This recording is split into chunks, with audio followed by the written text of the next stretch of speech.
La Procura di Venezia ha chiesto il rinvio a giudizio per i 34 indagati nell'inchiesta Palude, quindi anche per il sindaco Brugnaro, il direttore generale Ceron, il vicecapo di gabinetto Donadini, il magnate cinese Wong, l'imprenditore Vanin e l'ex assessore Boraso agli arresti domiciliari.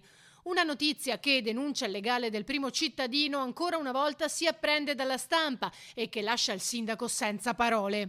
Letteralmente esterefatto. E per l'ennesima volta devo apprendere dai giornali la notizia che i pubblici ministeri hanno compiuto un atto, anziché apprenderlo da una notifica come prevede la legge. Il secondo commento è che sono veramente esterefatto nell'apprendere che viene chiesto il rinvio a giudizio di un sindaco, del capo di gabinetto del sindaco e del vice capo di gabinetto del sindaco, sulla base di un materiale probatorio inesistente, al netto delle dichiarazioni di un solo signore, il signor Claudio Vanin, contraddittorie e già smentite durante le indagini. Le accuse restano quelle di concorso in corruzione nel tentativo di vendere l'area dei Pili all'imprenditore cinese, nonché l'acquisto a prezzo ribassato di Palazzo Poerio.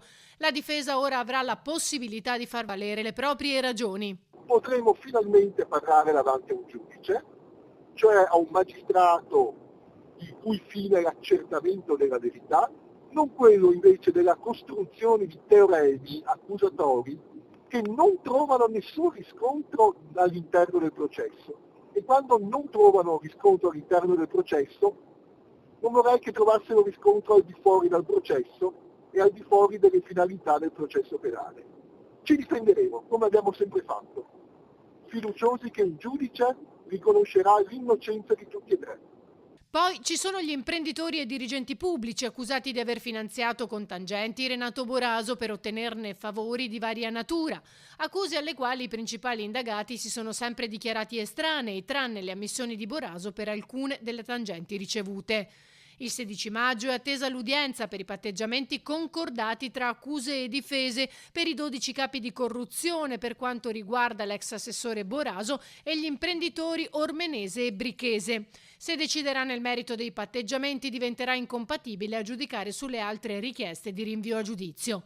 Immediate le reazioni politiche delle opposizioni. Da anni, dichiara la segretaria del PD veneziano Sambo, denunciamo in Consiglio Comunale il conflitto di interesse del sindaco. Oggi è ancora più urgente un gesto chiaro di responsabilità.